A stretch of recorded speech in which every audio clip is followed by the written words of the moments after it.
Bien, vamos a comenzar entonces. Y pues vimos la arquitectura ya y vimos las esculturas, pero nos quedamos en esta parte de la estatuaria y la tipología.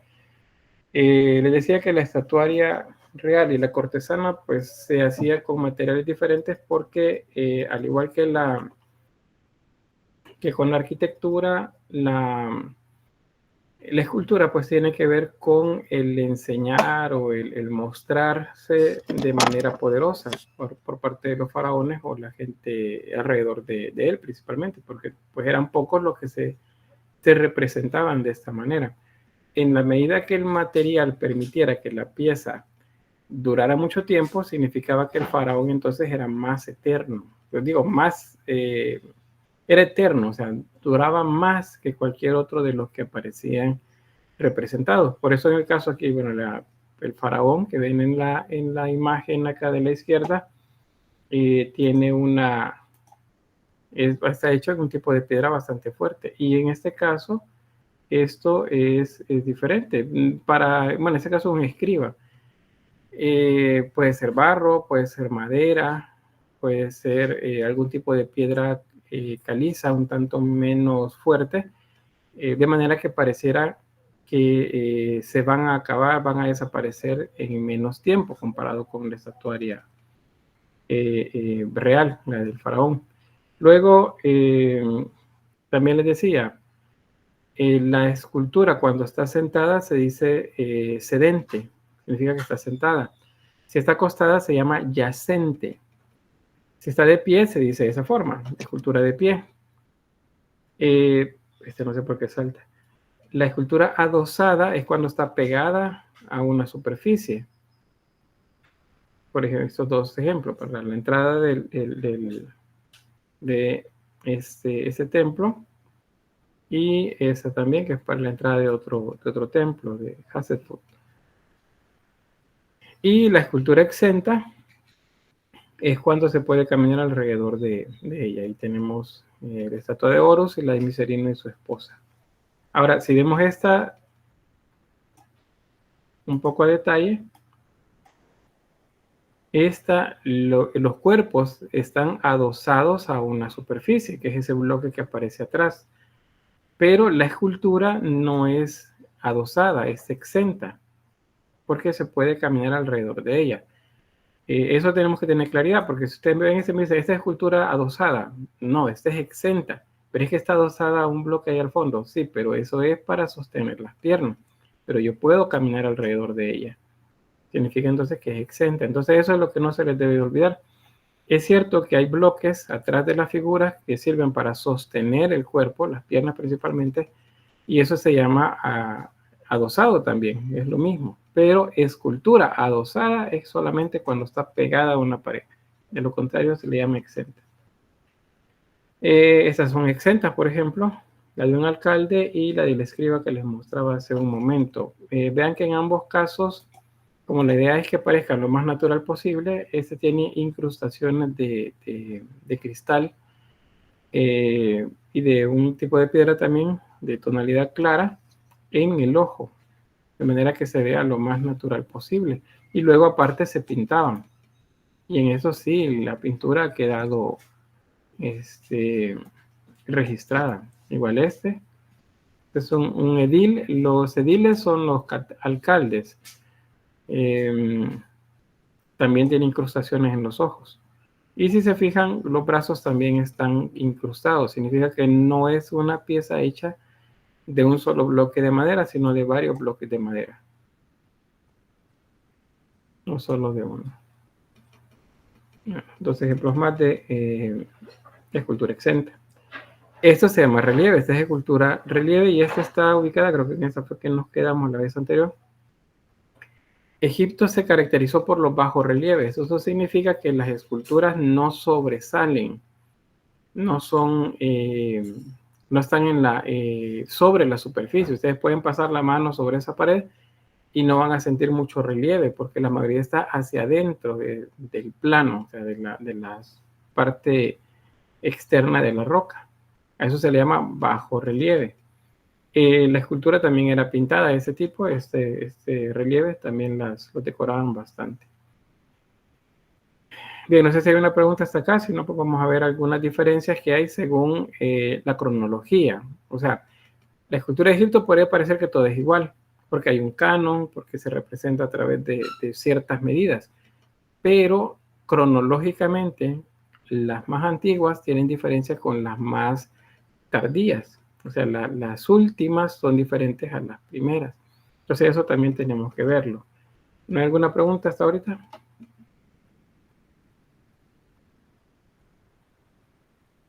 No, todo bien.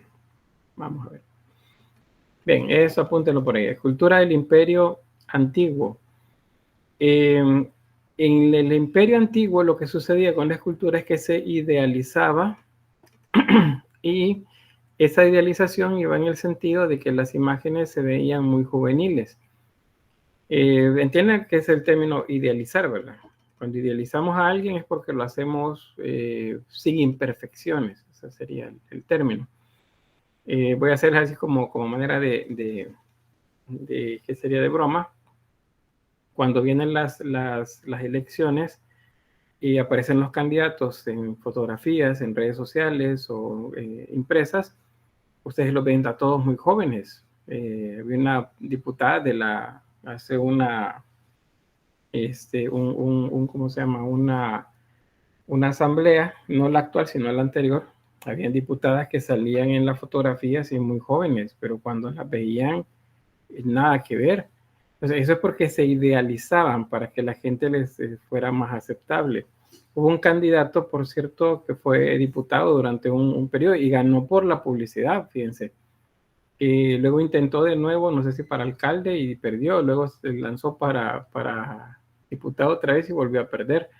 ¿Y por qué perdió? Pues porque la gente vio quién era, vio cómo era más bien. En las fotografías aparecía con los brazos cruzados, así, en esta posición, en un plano, de manera que se le vieran los brazos así como muy, muy fuertes, la sonrisa y sin arrugas ni nada, y blanco, bueno, o por lo menos de piel clara. Y se llenó San Salvador de fotografías de él y de banners y todo eso. Entonces, resulta que ya cercanas las elecciones, como fue uno de los que más la gente tenía como una percepción más aceptable de él, comenzaron a buscarlo para entrevistas. Y en las entrevistas sale y resulta que a moreno y mucho mayor de lo que se veía, y no nada que ver con el cuerpo musculoso ni nada. Y bueno, pero ganó la diputación, pero la siguiente ya no. Por ahí anda todavía. Ha sido candidato varias veces, pero ganó porque a la primera ganó porque la manera como se mostró fue idealizada y a la gente le gustó cómo se veía. Entonces, ahí fue un desconocido que de repente obtuvo mucha popularidad. Entonces, la idealización sirve para dar la idea, primero de eternidad en el caso de Egipto, y para que eso sea más palpable, entonces los cuerpos deben verse juveniles. Así que en esta primera etapa, en el Imperio Antiguo, los personajes se van a mostrar juveniles, nunca van a ser representados como adultos mayores o como ancianos. Eso no va a suceder. Vean en este caso el alcalde, edil, la imagen que les mostraba hace un rato, se ve joven, no hay arrugas, no hay nada, tiene simplemente el maquillaje, digamos, de la manera como nacían los egipcios, y las grietas pues tienen que ver con el material, ¿verdad? La madera, pues, que ha pasado mucho tiempo. Entonces ahí tenemos ese. Esa sería escultura del Imperio Antiguo. Tenemos otros ejemplos.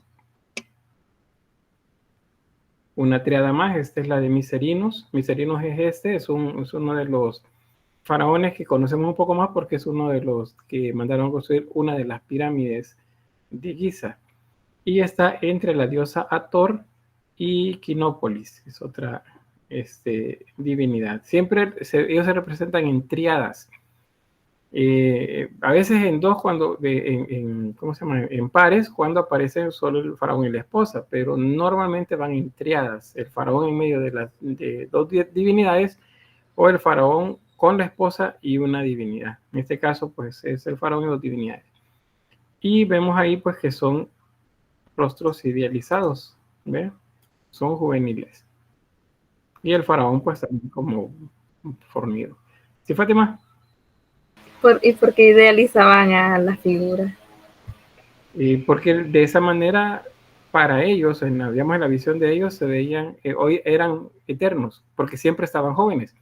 Si yo veía esta escultura o una escultura de ellos en un exterior de un templo, por ejemplo, cuando yo era niño y estaba joven, luego yo me volví adulto, luego me volvía ya anciano, y el faraón seguía siendo joven en esa representación que estaba, entonces, como al faraón no lo veían los súbditos, la representación del faraón era la imagen, porque las imágenes se vuelven dobles de aquellos a que representan.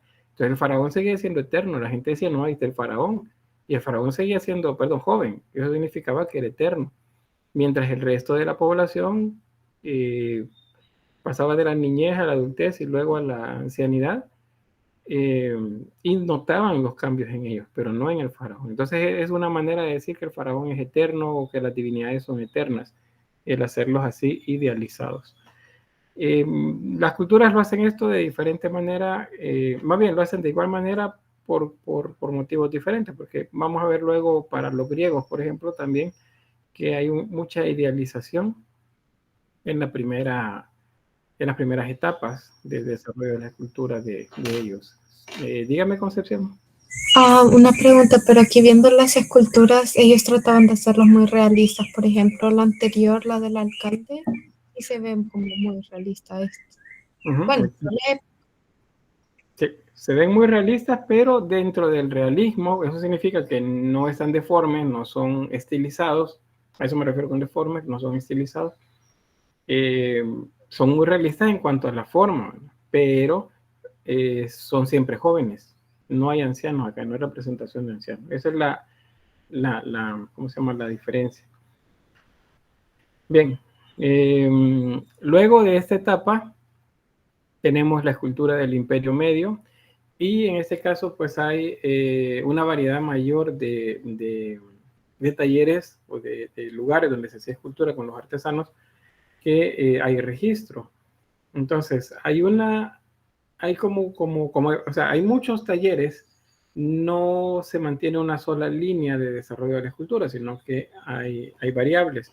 Entonces, hay una en la que se mantiene el idealismo del Imperio Antiguo, como lo veíamos, y hay otra que comienza a realizar los retratos de los faraones, por ejemplo, más realistas y a manera de un retrato psicológico. Un retrato psicológico es cuando retratan a las personas con ciertos rasgos que denotan cómo es esa persona. Por ejemplo, si ustedes tienen una fotografía de ustedes, si ustedes son alguien como muy alegre, y está siempre sonriendo y el rostro pues se ve de esa forma, y ustedes dicen, bueno, quiero hacer una escultura de eso, quieren que les haga una escultura.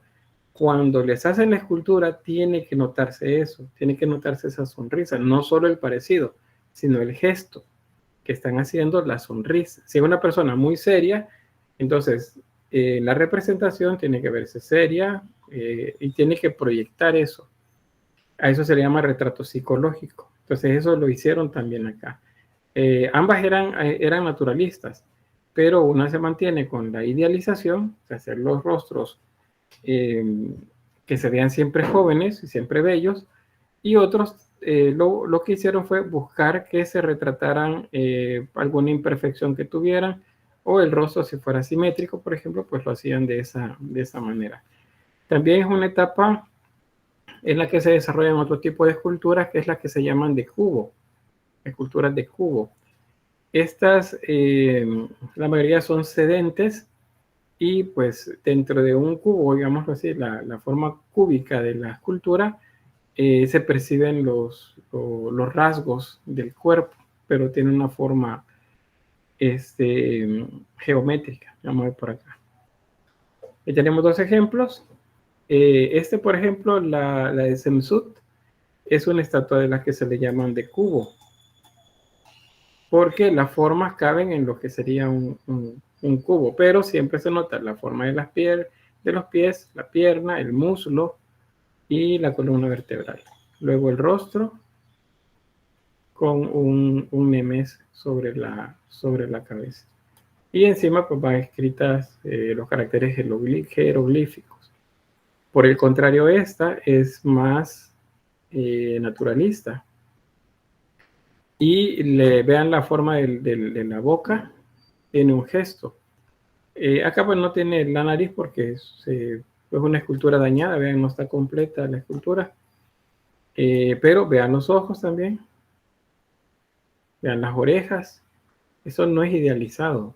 Es probable que así se veía o simplemente no trataron la manera de mejorar la imagen. El rostro, vean, también es más alargado.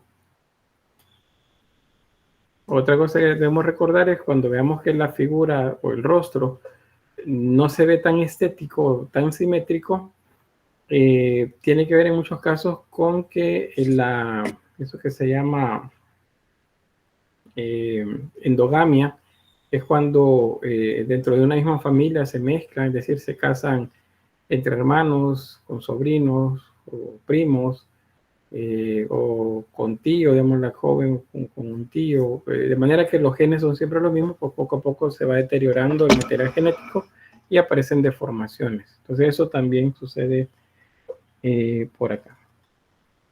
Bien, ¿alguna pregunta sobre este? Ese es ¿cuál es el Imperio Medio? No, bueno. Ese es del Imperio Nuevo. Bueno, dígame, María Concepción. Referente a la escultura de cubo, ellos tomaban como figuras geométricas y retrataban a la figura de los faraones. O sea, lo que sucede le llaman de cubo porque es un solo bloque. Es como si ustedes se sientan y se abrazan las rodillas. Entonces, en esa posición ustedes caben dentro de un cubo, dentro de una caja. Entonces, el rostro, como sobresale, podía tener una apariencia más naturalista o idealizada. Pero el resto sí era una abstracción, porque eso es una abstracción geométrica. Y aparecía así como lo ven acá. Bien, ¿hay más? No. Bueno, avanzamos. Bien, este es el Imperio Nuevo, digamos, sería una tercera etapa. Hay un desarrollo bastante grande de las artes en este momento. Muchos consideran que es una etapa de esplendor para las artes. Es decir, que los oficios artesanales estaban en su mejor momento. Había buenos escultores, pintores y también constructores. Todos esos, bueno, los que trabajaban en cerámica. Entonces, ¿qué es lo que tiene acá por característica? Cambian fisiológicamente o morfológicamente sería, los rostros cambian, se ven diferentes a los anteriores. Esto tiene que ver porque hay mezclas entre diversas razas para quienes van a ser faraones. O sea, no es la misma familia, hay cambios de familias acá. Algunos vienen más del sur, propiamente África. Entonces los rasgos son diferentes y eso aporta características diferentes también a las imágenes. Hacia el oriente también viene también una mezcla con culturas de esa zona. Por eso dice acá princesas asiáticas, representaciones entonces que tienen un realismo mucho mayor y dice derivan en un manierismo con el tiempo. Este término se utiliza aquí como una manera de calificar el tipo de escultura. Pero el manierismo es en sí mismo un movimiento artístico, solo que está ubicado en el Renacimiento, y de eso estamos bastante lejos ahorita. Pero cuando decimos manierismo, nos estamos refiriendo a que las imágenes tienen un amaneramiento. Y amaneramiento, perdón, significa que se exageran ciertos rasgos, se exageran ciertas actitudes en el cuerpo, o la misma figura, pues se exagera, no es completamente natural. A eso se le llama manierismo. Y bueno, en cuanto a las divinidades de este momento, se centran en la idea de Amón o Atón, que es el dios al cual el faraón Amenofis IV, que es el mismo Akenatón. Si ustedes escuchan cualquiera de los dos nombres, se refieren al mismo, Amenofis IV o Akenatón. Akenatón porque pues, el dios que él dijo que era el único que existía era Atón o Amón, otros dicen Amón Ra, es el dios sol, o que se representaba con el sol. Akenatón o Amenofis IV fue el que instauró el monoteísmo en Egipto, o sea, quitó el culto que había a las diversas divinidades para establecer el de uno solo, y mueve también la capital a un lugar diferente. De esta etapa tenemos entonces tanto como característica el cambio de rostros, de rasgos físicos en los rostros, como también las esculturas más naturalistas. Aquí tenemos, por ejemplo, la reina Hatshepsut. Vean, el tipo de rostro es más redondo. Y los ojos también se perciben un tanto diferente. Por lo demás, el cuerpo es bastante simplificado y diríamos que es naturalista, como lo han realizado. Esta es busto de escultura de Akenatón. Vean en este caso, que en ambas esculturas el rostro no se ve simétrico. Vean. Esta es una simetría bastante grande la que hay acá. El tipo de boca, la nariz, los ojos no se ven naturalistas. Y eso se repite en diversas esculturas. También se le hace un abdomen, una zona abdominal bastante abultada. Es decir, que no se ve idealizado, es más cercano al naturalismo. Eso es lo que encontramos acá con la etapa en la que Akenatón pues, fue el rey. Eso es diferente a las anteriores. ¿Una pregunta?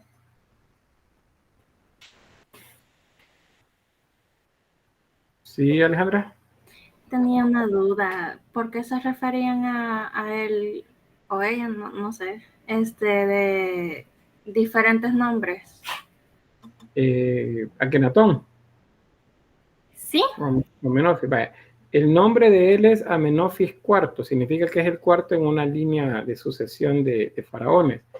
Pero él se hizo llamar Akenatón, que sería algo así como el discípulo, ¿qué sería? El seguidor o el bendecido por Atón, que sería el dios que él dijo que era el único que existía. Entonces Akenatón se refiere a la relación de él con la divinidad, y él se hizo llamar así, o sea, él se cambió el nombre. Por eso es que se menciona de dos nombres diferentes. Ya. Gracias. Muy bien, María Fernanda, vamos qué dice por acá.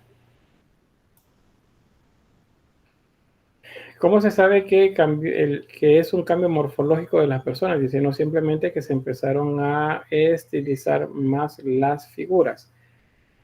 Porque resulta que no es en todas las esculturas que aparecen de esta forma, sino que aparecen rostros más individuales. Quizás eso sería como la manera de explicarlo.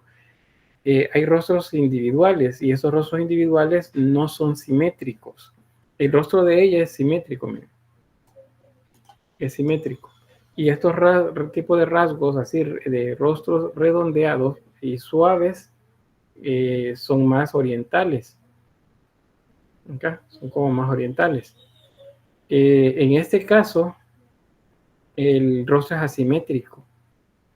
Y en el caso de él es como bien particular, o sea, el rostro de él es así, pero otras imágenes de otros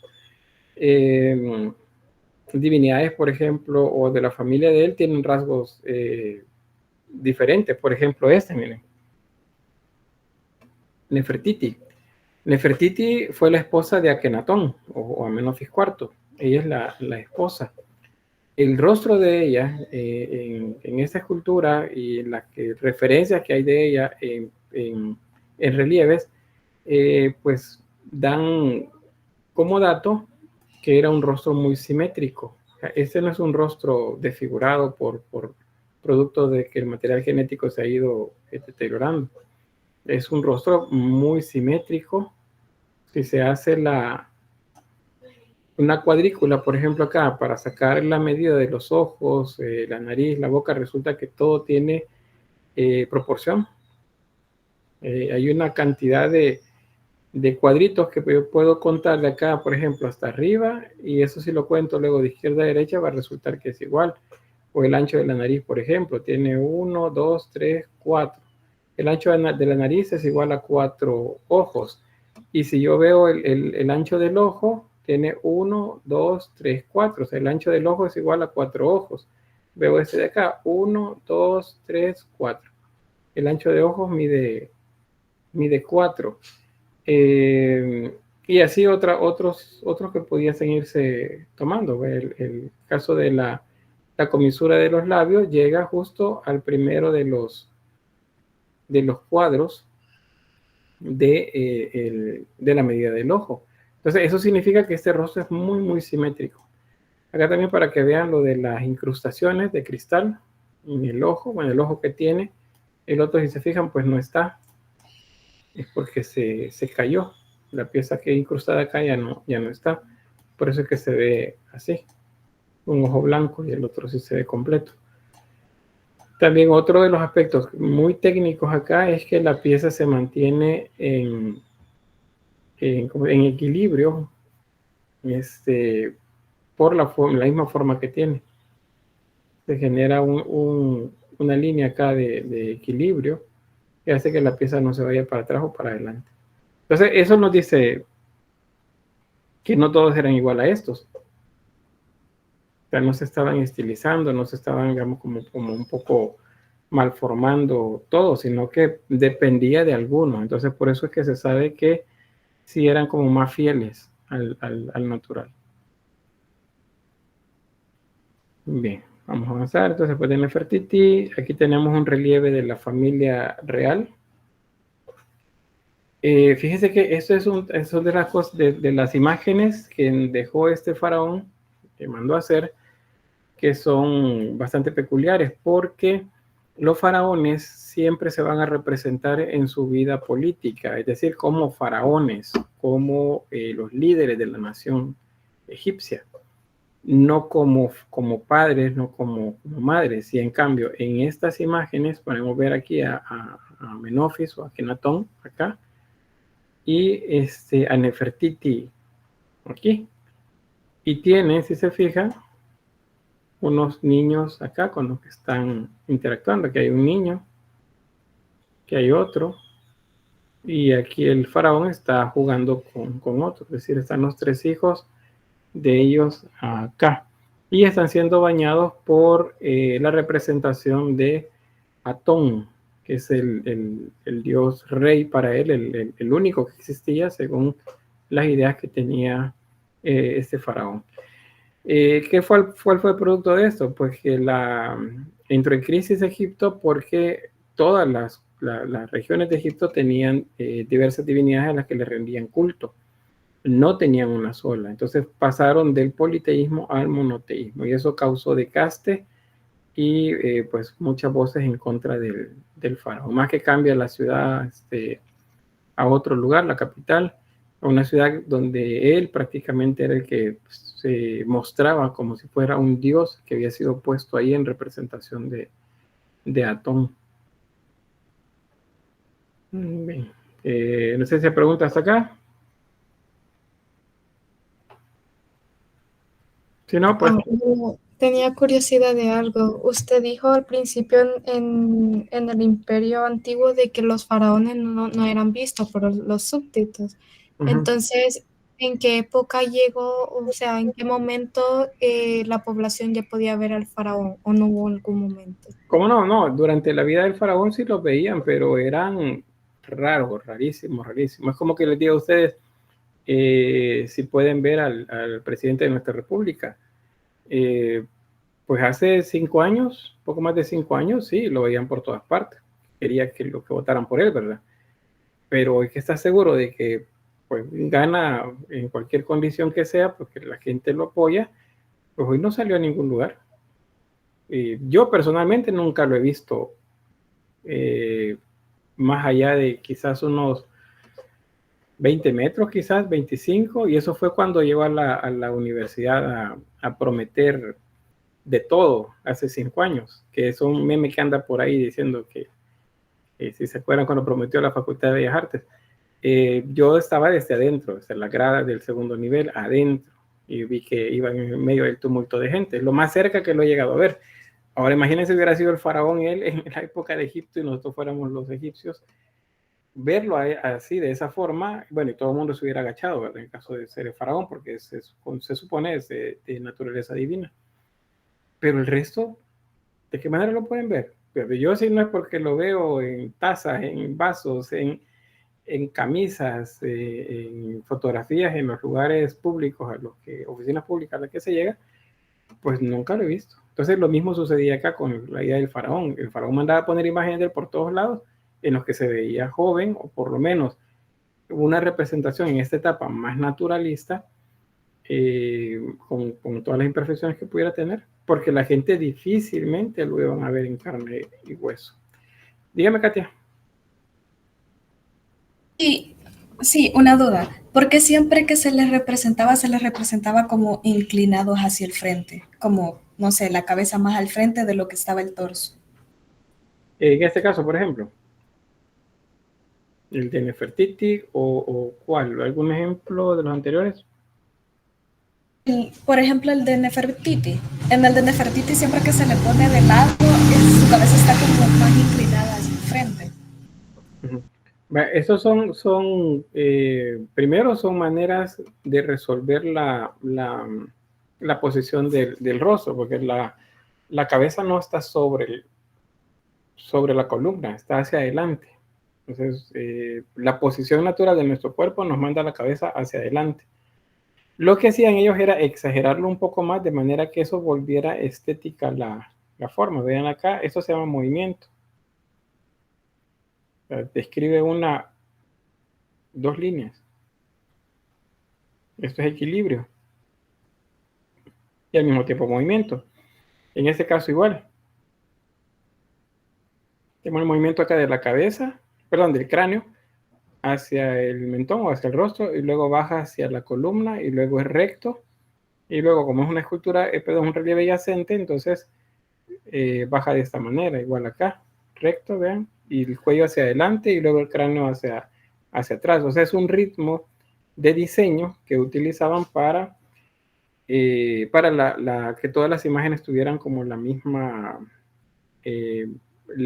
unidad. O sea, era un convencionalismo, se llama, esa es la palabra. Era un convencionalismo para resolver la figura humana.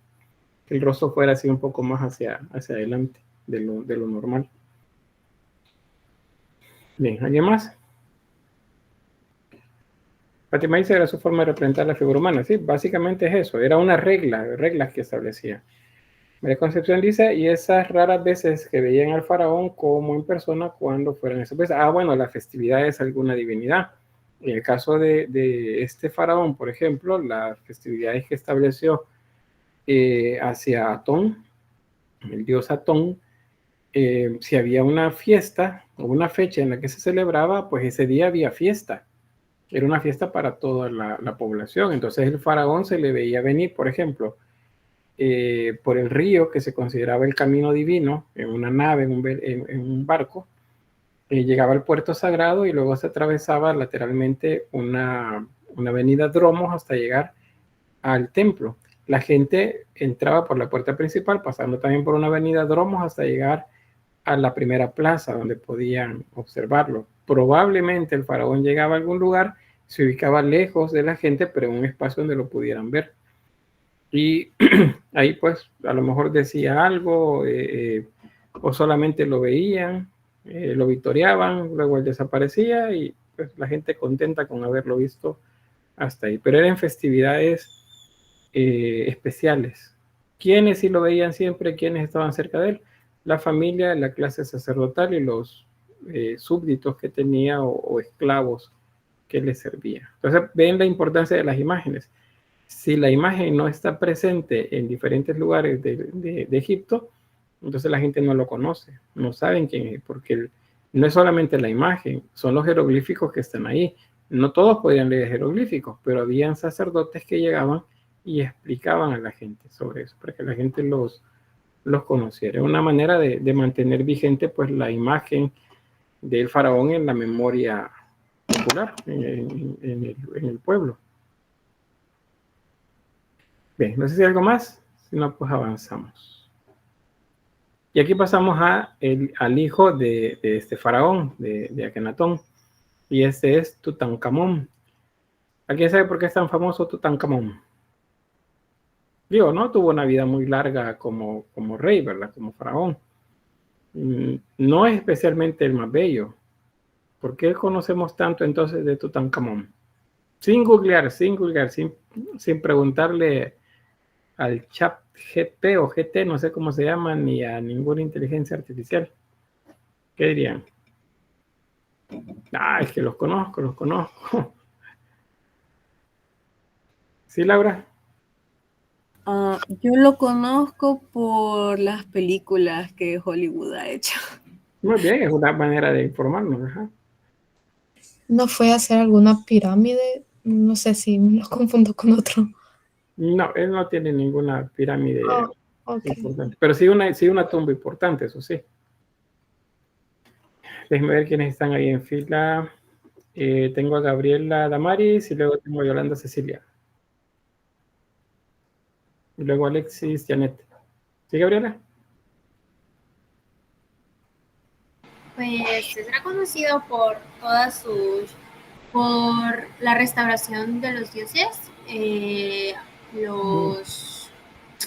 Los dioses formar nuevos reinos y fue los que trajo de vuelta a los dioses antiguos que se habían dicho que no existían. Muy bien, gracias. Ahí tenemos un buen punto. Es que restauró el politeísmo en Egipto. Muy bien, ahí tengo Alexis Janet y alguien más cuando ya todos los... ¿Qué pasó? Dígame, Janet.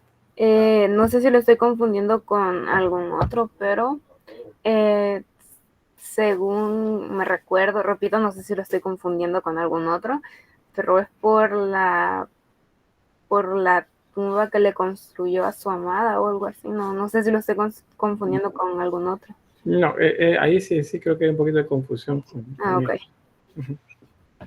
Bien, si no hay nadie más, pues bueno, Hollywood tiene bastante que ver con esto, pero bueno, lo que decía la compañera Gabriela, creo que fue, la restauración de las divinidades. Cuando a la muerte de su padre, pues a él lo pusieron de faraón.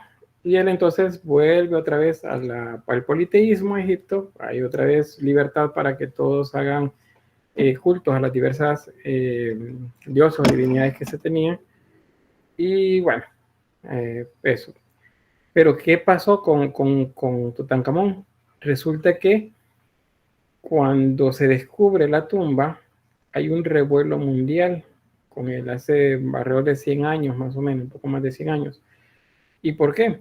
Porque resulta que es la primera, y si no es que la única tumba que se encontró completamente intacta. Estaba completamente sellada y nunca había sido abierta después del momento en que se selló. Eso significa que todo el ajuar estaba completo. Entonces, eso fue un boom mediático en aquel momento. Sí, dígame, Karin. Hablando de eso, Lick, recientemente yo sigo una página de Face que da información sobre esto.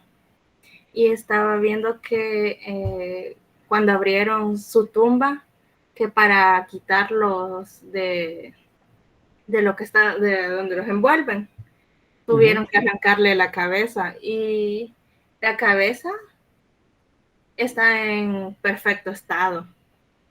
E incluso estaba viendo que en lo mismo, que su miembro masculino también está intacto y es el único que supuestamente está erecto, algo así. Y ahí están, allí han puesto más o menos la información, y como que para poder ver más, lo destruyeron, algo así, para poderlo soltar. Para poder ver, bueno, puede ser. Sería bueno que nos compartiera la información en el grupo de Facebook. Las cosas son interesantes conocerlo. Sí, las puede compartir. Vale, pues gracias. Vean, ¿qué pasa aparte de datos como lo que el compañero está diciendo? Que siempre, en la medida que la tecnología va avanzando, las momias o lo que se encuentra en las tumbas va cada vez sorprendiendo más. Bueno, les decía Hollywood, vamos a ir al factor Hollywood. Este es un paréntesis en la clase. ¿Cómo aparecen las momias en las películas de Hollywood? ¿Cómo se ven? ¿Qué hacen? ¿Qué no hacen las momias? ¿Son buenas? ¿Son malas? Tengo por acá Kaylin y luego Gabriela Damaris. La película que yo he visto, no sé si la mayoría la vio, La Momia, no sé. Allí los guardias, más que todos, supuestamente los dan como malos, pero en realidad yo veo que los han despertado para proteger a la mujer que el malo quiere, no me recuerdo el nombre, quiere proteger, que creo que fue mujer del faraón. No sé, ya no recuerdo, pero más o menos he visto. Se ponen como no. Imhotep dicen por ahí. Gracias, bien. Tengo ahí Gabriela Damaris. A ver, sí. Pues es representada de la forma en que la mayoría de las momias, al ser despertadas, pues tiran como unas maldiciones, porque supuestamente en el antiguo Egipto se decía que si se abrían las tumbas, o sea, los muertos no podían no podían descansar como se debían. Entonces, pues traían como maldiciones si eran despertados.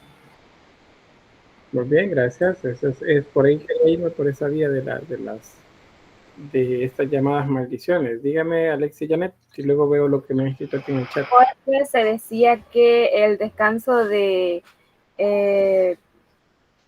por ejemplo, un faraón que pues muere y listo, se convierte en momia básicamente, es como, bueno, es un descanso sagrado, que ahí viene lo de las maldiciones, que al ser abierta la tumba, termina, por decirlo así, despertando a la persona que ya está ahí y interrumpe ese sueño sagrado. Entonces de ahí viene una maldición. Muy bien, gracias. Otra vez el término maldición, ya vamos a ver sobre eso. Acá en el chat tengo, dice que Yolanda dice, ¿por qué Armor fue aquí su salud? Cuando pregunté sobre por qué era conocido, ¿verdad? Pues en parte también. Igual lo conozco así, dice, por las películas, dice Alison, luego Fátima, son malas las momias. Laura decía Imhotep, que alguien mencionaba algo sobre él. Y Alison dice, la mayoría de películas las hacen malos, casi siempre para proteger algo. Muy bien.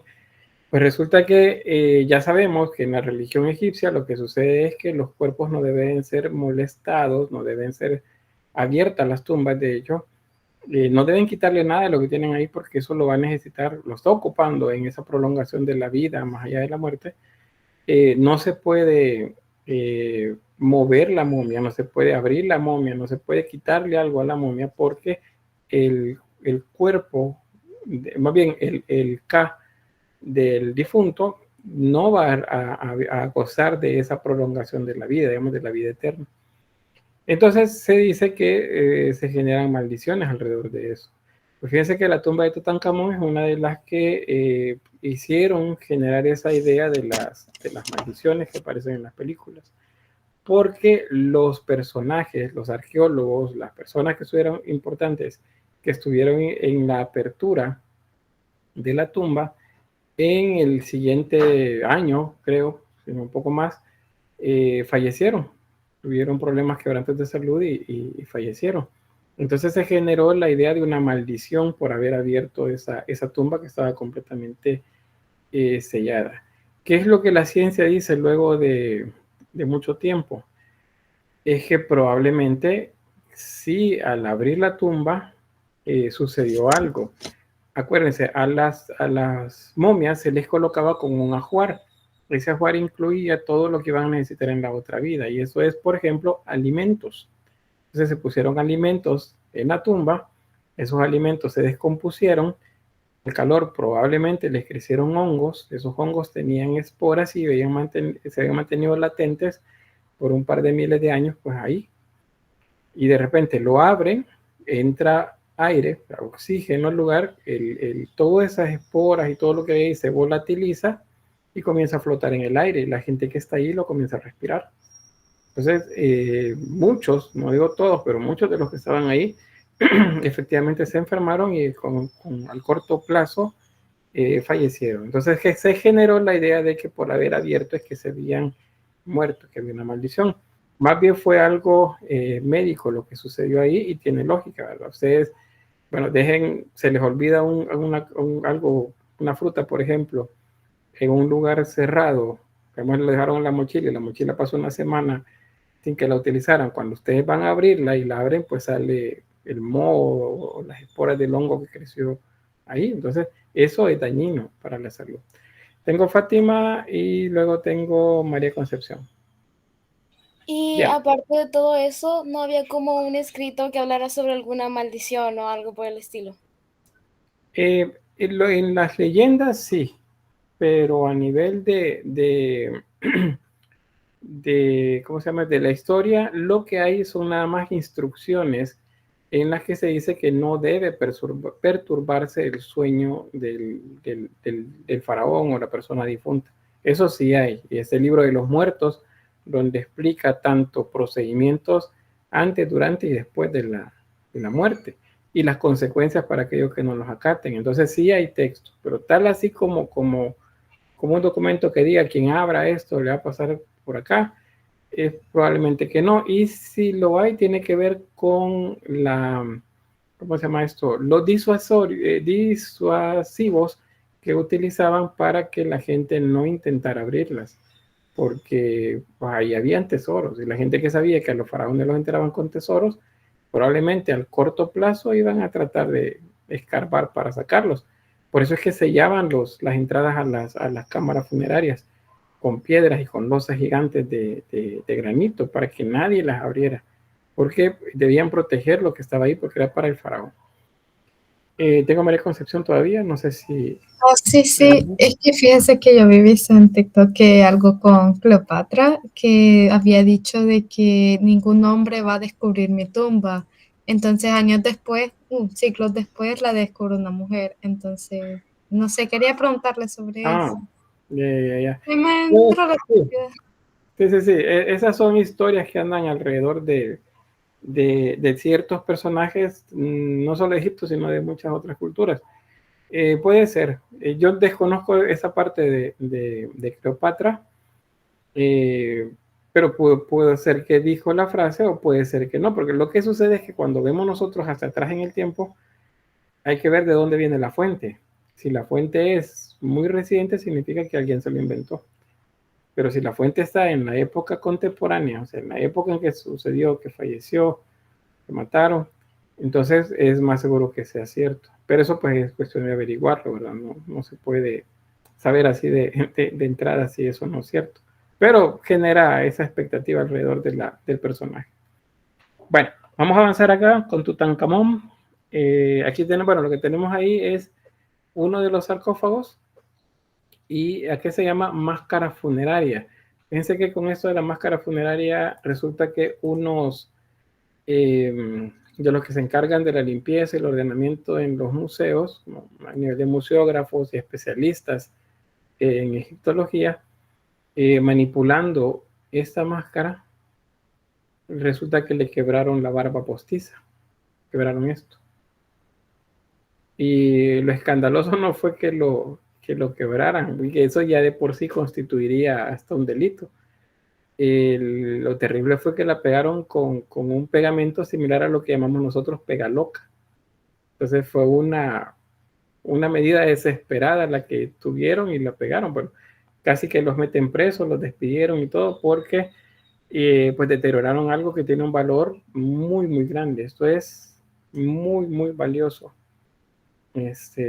Una máscara de oro con incrustaciones de piedras preciosas y semipreciosas. Entonces eso es algo muy, muy valioso. Dañarlo es carísimo porque hay que restaurarlo. Bien, vamos a avanzar por acá. Sí, Felisa. ¿Cómo se llama el cosito que tienen en la barbilla? Barba postiza. Ah, ok, gracias. Barba postiza, bueno. Bien, bueno, estamos hablando de una de las etapas, ¿verdad? De la escultura. Vamos a la última. Esta se llama escultura de la Baja Época. Esto ya es lo más tardío, lo que está más cerca de nosotros en la historia egipcia. Y resulta que hay hay variables bastante grandes en cuanto a la escultura que se venía haciendo.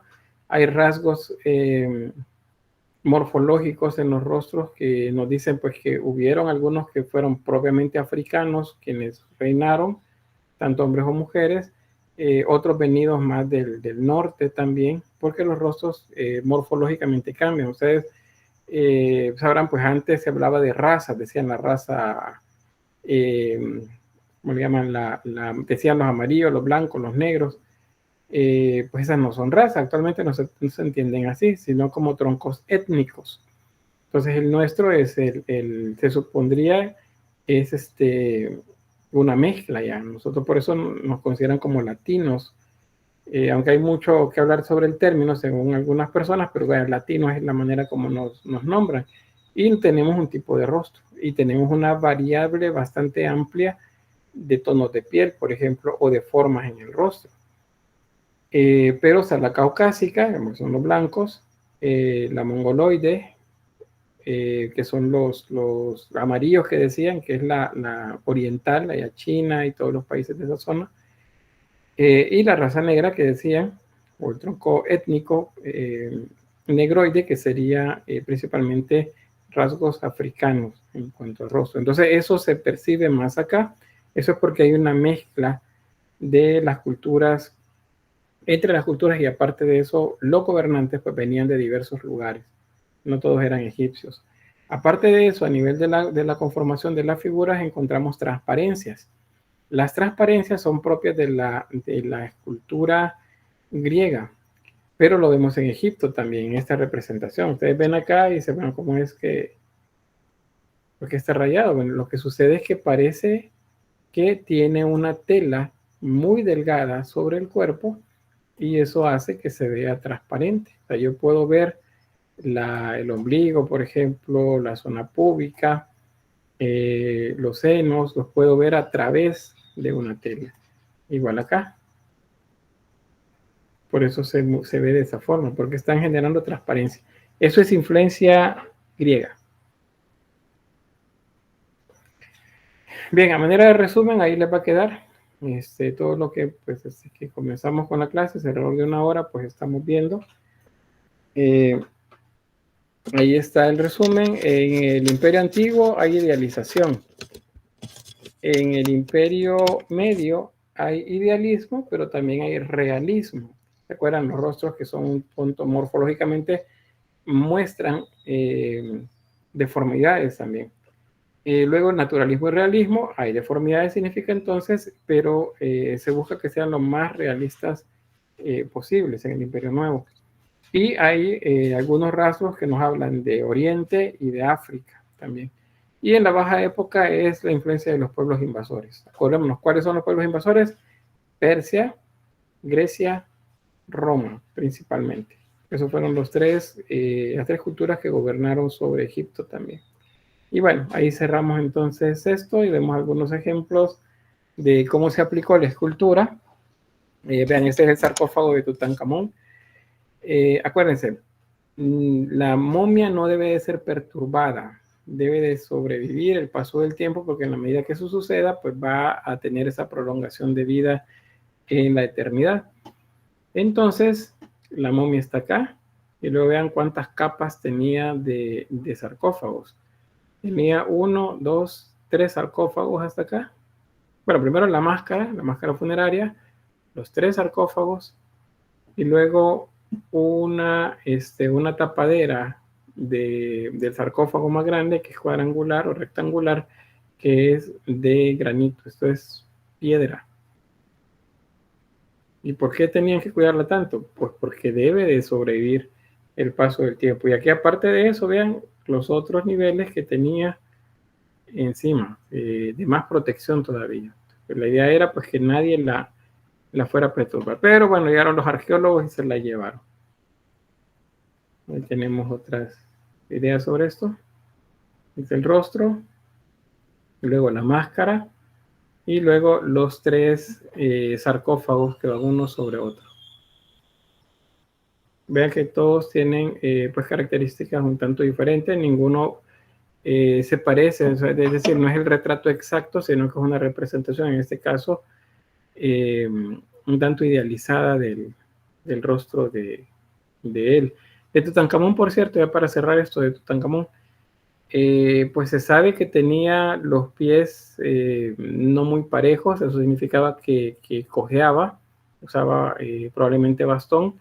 La columna al parecer no estaba del todo alineada, tenía una prominencia en los dientes, o sea, los dientes como si sobresalían de la boca, el rostro no era simétrico, y bueno, quizás otra cantidad de enfermedades o de desórdenes o síndromes, no se les sabría decir, internamente en sus órganos. Por eso es que él muere muy joven. El reinado de él es uno de los más cortos.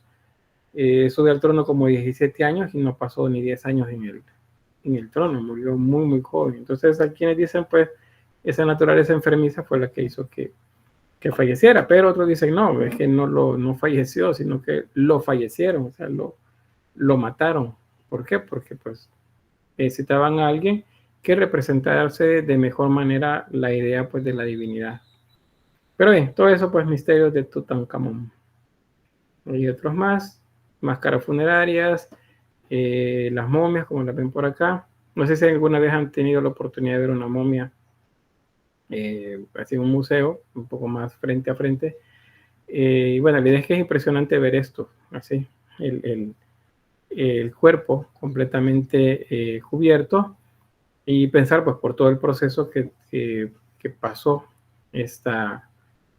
el cuerpo por la preparación, luego el que es el embalsamamiento, luego la protección a través de los vendajes, y porque luego esté expuesto en un museo, pues es seguro que es complejo, ¿verdad? Eso. Pues bien, hubo un tiempo, por cierto, como momias hay cientos, si no es que miles. No todas son tan importantes. Esa es una de las razones por las que sucedió algo entre el siglo XVII y el siglo XIX, y quizás todavía siglo XX, pero especialmente siglo XVII, siglo XIX, pues los saqueadores de tumbas buscaban las tumbas, hacían sus excavaciones donde más o menos sabían que había algo, las sacaban y luego las vendían en las calles, en Egipto, en los lugares, diversos países en África, donde pues, hubieron cementerios, las sacaban y las vendían. Era como un souvenir que venía. Por eso es que hay muchas colecciones privadas y en muchos museos en Europa. Muchas de esas estaban en Europa, y pues Egipto ha hecho un reclamo para que todas les sean devueltas, porque en la época en que se encontraban no se dejaban en Egipto, sino que se llevaban hacia Europa. Se consideraba que las llevaban como algo exótico a exhibirlas en los países europeos. Francia e Inglaterra son parte de eso, y son pues cantidades muy grandes de piezas que tiene. ¿Se acuerdan la puerta de Ishtar, por ejemplo? Está en uno de esos museos. El Museo Británico es donde está. Debería estar en Irak, en todo caso, porque es la región en donde fue encontrada. Pero bien, vamos a dejarle eso a los políticos. Bien, acá les va a quedar una imagen en la que se representan los símbolos. Esto es importante que lo conozcamos porque tenemos como la idea de qué es lo que representaba el faraón para el pueblo egipcio. Primero, acuérdense, esta es una corona de diario, es el Nemés. Y el Nemés estaba decorado en la parte frontal por dos representaciones, la del buitre, que es símbolo del Alto Egipto, y la de serpiente o una cobra, que es símbolo del Bajo Egipto. Luego el tocado, el Nemés que les mencionaba, símbolo del poder real y símbolo de los dioses.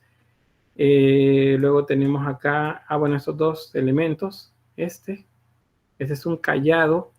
El cayado es lo que andan los pastores. Ya que los pastores andan uno de estos cuando andan con los rebaños para ir jalando a las ovejas que se quieren alejar.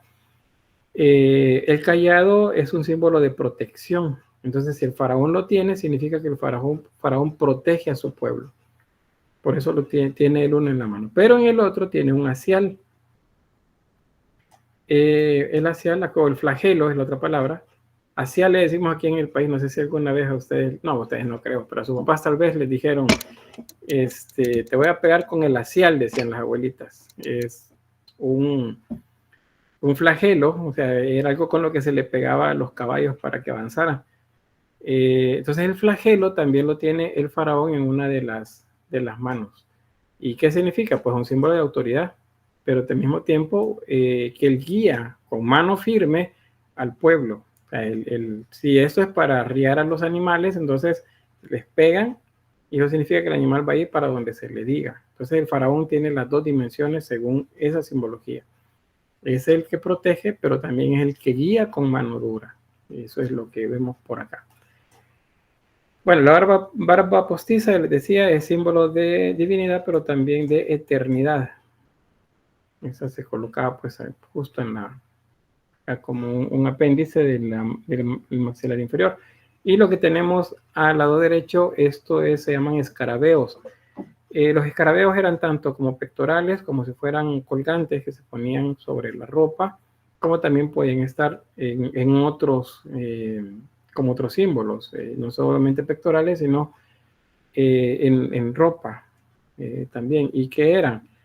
Pues una representación del dios Atón o Ra, acá, que es el sol, está acá, y en este caso la representación del Bajo Egipto, pero vean la corona. Entonces, Alto y Bajo Egipto también por ahí. Y bueno, el material es lapislázuli. ¿Se acuerdan que les decía lapislázuli? Es algo muy, muy valioso. Y aquí tenemos tanto lapislázuli como piedras o minerales preciosos. Bueno, acá otra vez, para que lo vean un poco más de cerca. Y ahí están los uraus, cobra y el buitre.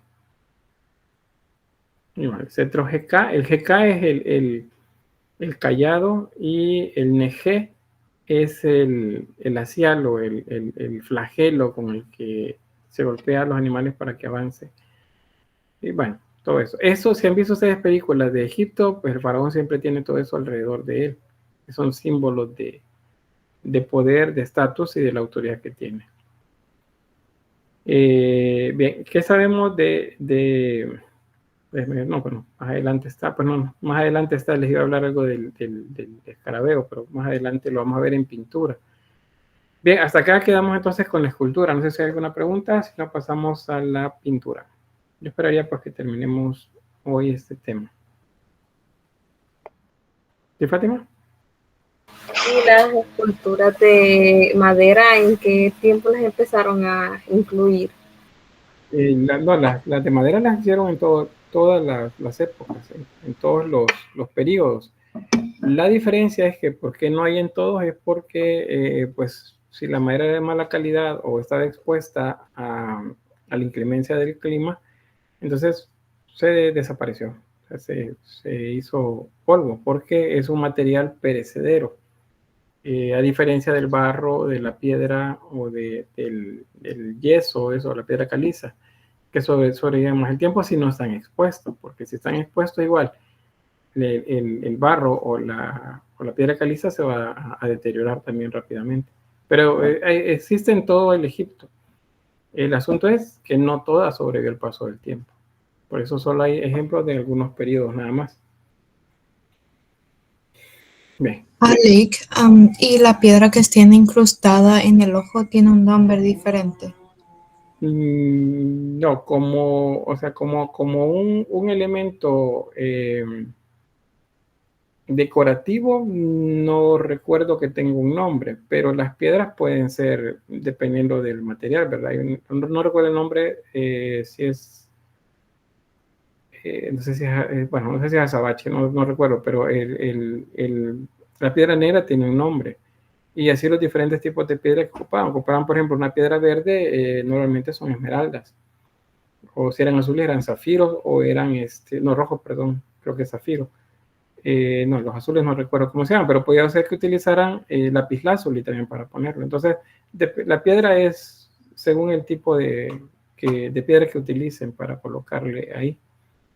En algunos casos hay cristales, eso sí, es un cristal de roca que lo colocaban para dar la sensación de brillantez en el ojo. Y a eso era que le incrustaban la otra piedra de color y luego ya juntas lo metían dentro del ojo. Es algo, no digo similar, pero el efecto obtenido era bastante similar, pero en el periodo barroco, por ejemplo. Estoy hablando ya más reciente, unos 300 años atrás en el tiempo.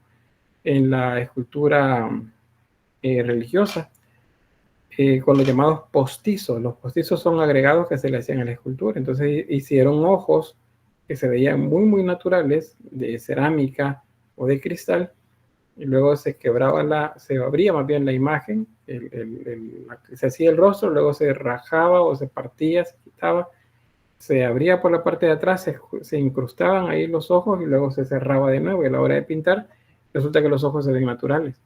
Eso lo pueden ver ustedes en la escultura religiosa actual, todavía se sigue utilizando los ojos que son muy, muy naturalistas, es como que son reales. Pues algo así es lo que hacían acá con la incrustación de eso.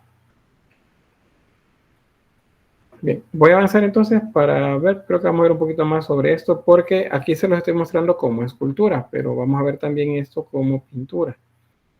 Tiene dos dimensiones. Entonces, en el caso de la pintura, sigue teniendo la idea del simbolismo, sigue siendo a favor de la idea de contar las historias de vida de los faraones o de su familia, o de las batallas o de las conquistas que lograron hacer en algún momento. A nivel técnico, la pintura que utilizaban era un pigmento mineral mezclado con aglutinantes. Recuerden que el aglutinante puede ser grasa, puede ser agua en algunos casos también. En este caso, el aglutinante que utilizaban dejaba una textura como si fuese de témpera. Ustedes han visto las témperas, no las de niños, sino las que se utilizan en el área de las artes, que son como cremosas. Entonces, algo así era la pintura que usaban, y la iban extendiendo con pinceles sobre la superficie. De manera que, al llegar al natural, o la imagen, que se viera lo más natural posible. Como lo podemos observar acá. Esta es una reina. ¿Por qué sé que es una reina? Porque tiene la corona del buitre sobre su cabeza. Entonces, la corona del buitre es la más importante de todas las coronas en el caso de las mujeres. Bien, ¿qué más? Bueno, las características, los colores se aplican planos. Si se percibe en algún momento un poco de difuminado, es por sobreposición de colores, es como una yuxtaposición, de manera que se vea una secuencia de tonos. Pero en general diremos que toda la pintura es plana. No tienen perspectiva, o sea, no hay una profundidad, a pesar que podemos ver una imagen que les voy a mostrar por ahí en la que sí se ve una proyección, pero es una yuxtaposición siempre de imágenes. Luego, la parte frontal, Es una característica importante, o sea, las imágenes se van a mostrar casi siempre de frente. Son estáticas, significa que a pesar que como en la imagen que tienen ahí en pantalla, esté ejecutando una acción, va a parecer como si está congelado en el tiempo. Los rostros son jóvenes, en el caso de la pintura, aunque sí hay, dependiendo de las zonas y dependiendo de la época, hay algunas imágenes en las que se representan ancianos. Por ejemplo, las pinturas egipcias de época romana. Eso lo vamos a ver cuando trabajemos Roma. Cuando Roma conquistó, parte de la cultura romana se impregna también a la egipcia. Entonces, en los sarcófagos, sobre la momia, colocaban pinturas. Y esas pinturas sí eran muy, muy naturalistas. En general, en las que vemos en las paredes, hay una idealización, por eso siempre se ven jóvenes, pero en algunos casos habrán algunos rasgos que se marcan para generar la idea o diferenciar el rostro del faraón o de alguien en particular de los demás. Y los colores en gradaciones, como ya les mencionaba, son tonos planos los que se utilizan. Acá en la imagen pueden decir, mire, pero ahí se ve difuminado, hay un difuminado. Lo que sucede es que los colores van perdiendo un valor tonal, o sea, se van haciendo más claros. Y visto de la distancia, entonces se ve el volumen. Es una búsqueda, de hecho, de volumen y lo sabrían resolver bien. Por lo demás es plano. Tonalidad es plana. Bueno, acá una muestra. Se sabe a partir de papiros en los que se explican las técnicas o la manera como hacían el procedimiento y de lo que se ha encontrado también como materiales en los talleres en los que se trabajaba o donde iban los que trabajaban pintura. Se sabe entonces que la preparaban en el momento. Tenían los ingredientes, como el caso, por ejemplo, de este tono azul. Y luego pues se mezclaba y se iba pintando. Pintura al fresco, en algunos casos, significa que se colocaba un repello sobre la superficie de piedra y en el momento que todavía estaba fresco, entonces se iba pintando. Al secar, la pintura secaba al mismo tiempo que el material, entonces le daba más adherencia a la superficie. ¿Quiénes eran los pintores? Pues eran artesanos. ¿Y dónde venían esos artesanos? Pues igual, se sabe a partir de los escritos que hay, que eran tanto egipcios, artesanos egipcios, como esclavos con habilidad técnica que eran llevados para utilizarlos en la elaboración de pintura. Y es bueno, no solamente en eso, también en construcción, en escultura o relieves y en la pintura. Ahí se utilizaba la mano esclava para hacerlo. Bien, aquí un ejemplo. Es una barcaza. Y ahí tenemos divinidades y el faraón que va en medio. Y diversas divinidades. ¿Quiénes son más grandes? Pues los más importantes. ¿Los dioses son más importantes? Sí. Y por eso el tamaño que tienen. ¿Quién decide en importancia? El faraón.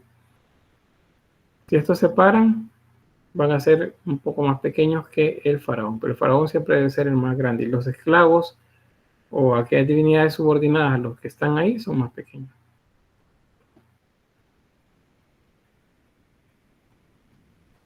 Y hay ejemplos de cómo se trabajaba lo plano, ¿ven? La ley de la frontalidad, ¿se acuerdan? El rostro de perfil, los hombros de frente, la cadera de perfil, las piernas de perfil y yuxtapuestas porque están en el mismo plano. En este caso hay una representación de transparencia, si pueden verlo ahí.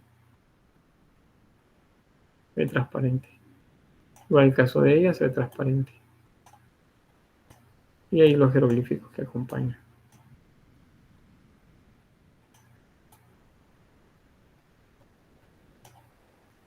Bien.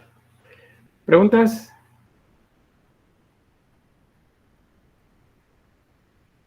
Bueno, aquí dice... Edwin dice, Miguel Ángel usó la técnica de frescos. Sí, utilizó la técnica del fresco ya perfeccionada, mucho más perfeccionada. Pero la pintura al fresco la utilizaron también los griegos, se sabe, los romanos En la Edad Media también se utilizó en algunos lugares en donde se hacían ciertos valores simbólicos en las iglesias, porque donde más se hizo se utilizaba más el mosaico, que era eso, era hecha con teselas, que son trozos de piedra o de cristal o de cerámica esmaltada. Pero luego pasa al Renacimiento, donde se perfecciona mucho más, y Miguel Ángel es uno de los mejores ejemplos de eso, de la utilización de la pintura al fresco. Bueno, en este caso, ya les he comentado, las estatuas eran completamente pintadas. Así se tuvieron que haber visto en su momento de mayor esplendor. Así se ven ahora. ¿Qué pasó? Pues ¿cómo se llama esto? La degradación que sufre por la exposición al ambiente. Eso genera erosión fluvial si lloviera, en los momentos en los que llueve. Si se dan cuenta, en varios países del Medio Oriente ha estado lloviendo en estas épocas. En algunos casos es algo así como dicen, es resultado de los experimentos que están haciendo. Querían que lloviera y entonces utilizan ciertos químicos para sembrar lluvia en las nubes, y eso casi siempre se les sale de las manos. Lo mismo sucedió antes del Mundial de Qatar.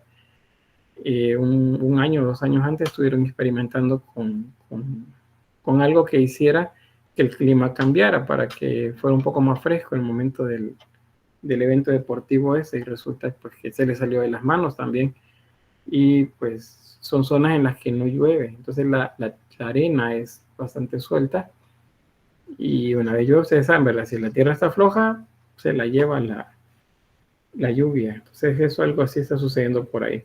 Entonces no significa que porque yo les diga, miren, Egipto está en un desierto, que nunca llueve.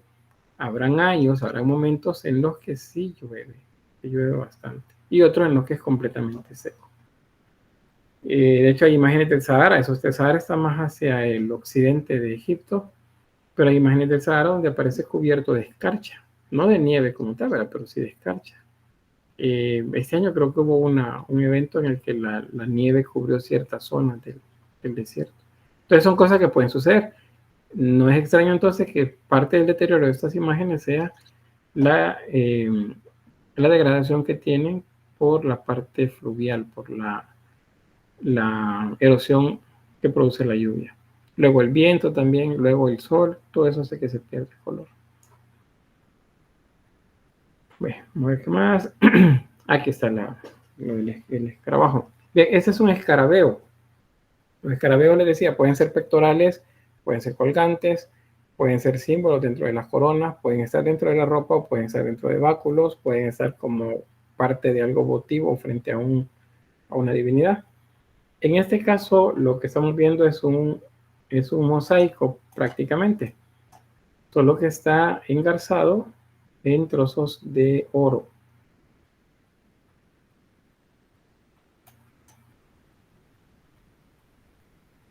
¿Bien?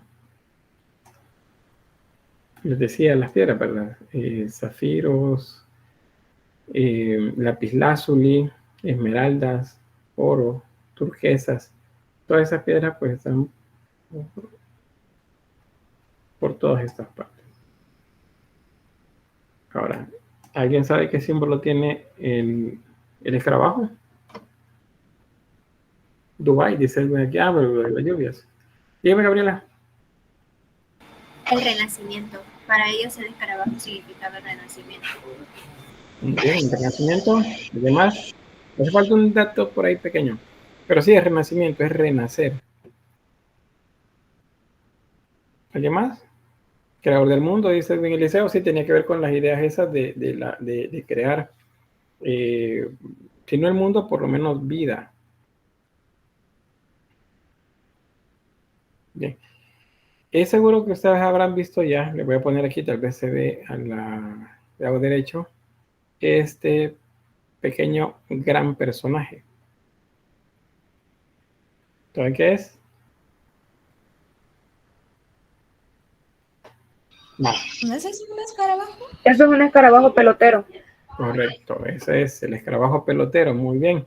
Estos son los que el elefante deposita ahí lo que ya no utiliza e inmediatamente caen los escarabajos y comienzan a formar una pelota de estiércol y la comienzan a mover.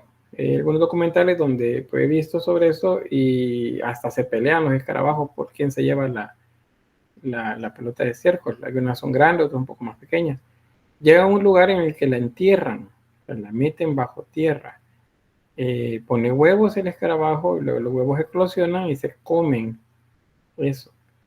¿Qué sucede después? Pues eventualmente luego de que la larva se convierte en crisálida y luego se abre y aparece un nuevo escarabajo, el escarabajo emerge de la tierra. Entonces está creando vida, ¿verdad? O sea, se enterró, es como que murió, porque para ellos son los enterramientos, ¿verdad? Murió el escarabajo, pero luego cuando salía uno, salían más, pues para ellos había creado vida en ese lugar. Por eso es que el escarabajo se volvió muy importante y es un símbolo de vida, de eternidad, o sea, la vida eterna, y de divinidad también, de creador de las cosas también, del renacimiento o de la resurrección también. Esos serían símbolos que aparecen por aquí. Aquí les dice, la resurrección en la mitología egipcia, pues es uno de los símbolos este personaje. Y más allá del lapislázuli, todavía un vínculo mucho mayor con la vida sería anterior, en la que había un cielo que cayó sobre la tierra. Bien, ahí tenemos el escarabajo pelotero. Ah, bueno, esa es la pelota. Ese es un símbolo, por cierto, es un símbolo para los egipcios del mismo sol. Es una esfera que representa para ellos el sol. Bien, sobre la cerámica,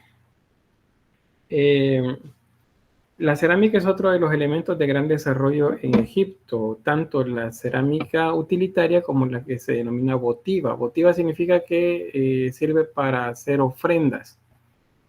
Es un tipo de cerámica elaborada en torno de alfarero, no es hecha en moldes en una primera instancia, pero sí en molde de alfarero. Si han visto ustedes los tornos en algún lugar turístico, pues eso fue las primeras máquinas que se utilizaron tanto en Egipto como también en Babilonia, es decir, la región de Mesopotamia también se utilizó. Así que pues por ahí lo tenemos. Hay un tipo de cerámica a la que se le pintaba azul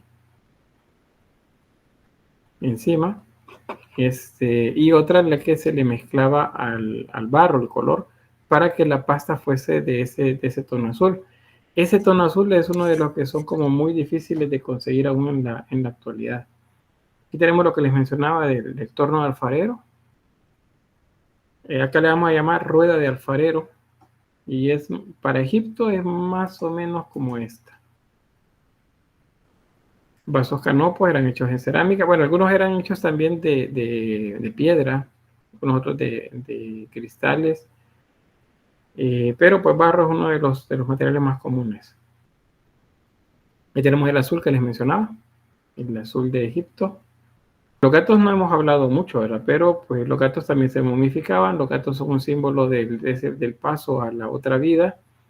Se consideraba que acompañaban al difunto, por eso en algunas esculturas hay un gato también momificado. ¿Qué materiales dijo que se utilizaban para la cerámica? Bueno, para la pasta es arcilla o barro del Nilo. Habían dos tipos, por cierto, digamos dos mezclas que hacían. Una era barro del Nilo, más propiamente de la ribera del río, donde veían que había barro, porque barro y lodo son dos cosas diferentes, o humus es algo también diferente. Pero encontraban barro ahí, ese barro lo utilizaban, era más puro. Pero había otro barro que se daba en las montañas o en la parte baja de las montañas. Ese se llama residual. El